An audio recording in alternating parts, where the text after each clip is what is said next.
right, we're here with Missions Mandate, having an interview with Joel Weaver. Joel is our missionary to Nairobi, Kenya, and we've supported him for a number of years. Joel, we want to ask you some questions about Kenya. Let's start with raising children on the mission field.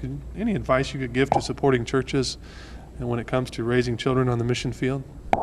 Well, having been raised in Africa and now being a second-generation missionary, there are a couple of things that I would, and I have done different than what previous missionaries did.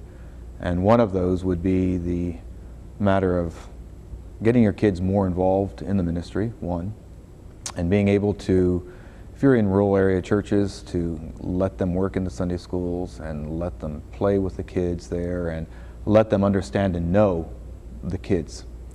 And by doing that, they, as children, very quickly pick up the culture. They understand the people that you're working with better many times than mom and dad. And learning the language. A second-generation missionary kid growing up there learns the language so much faster than the parents normally. In my case, I remember my sister that follows me learned Swahili before she ever knew English. And that was just with growing up with the kids.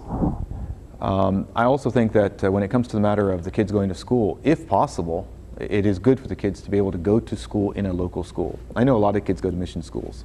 I don't have anything against mission schools. Our kids attended for a number of years a mission school in Nairobi. We also homeschooled our kids, but when I was growing up, I went to the local schools.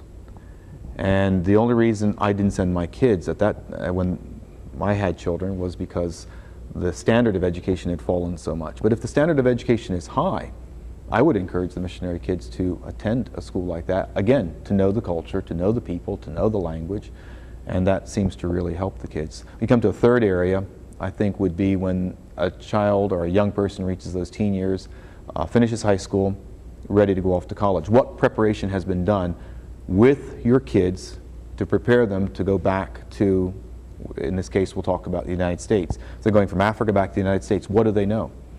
Who do they know? What schools do they know? What people do they know? And I think this is where churches could really help out.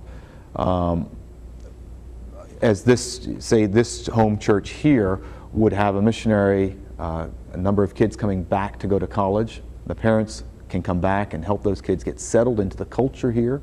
When the parents have to go back to the field, the church then has the ability to mentor or to father or to mother those young people. Even though they're teenagers, 18, 19, 20 years of age, they still need to know that somebody's there for them to answer the questions, the differences in this, in the culture that's here. And for us, coming back, for myself coming back from Africa, when I was 17, it was enormous.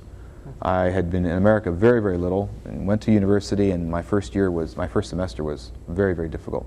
Just because of all of the cultural differences. Even though I looked like an American and maybe talked kind of like an American, it was just so different for me. Everything was different. So I think those are some of the areas that can help.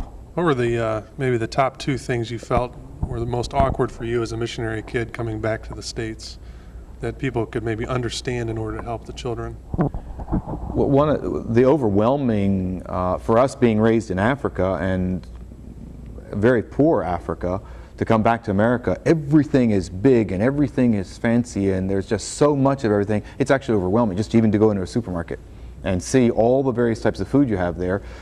And it's just so much more than what you have where we were raised. For my children, it was a little bit different. Things were beginning to modernize as they continue to do. But still, the cultural difference is there. And then the wealth that America portrays compared to the third world nations. They have so much. And I think that really stands out when you arrive in America.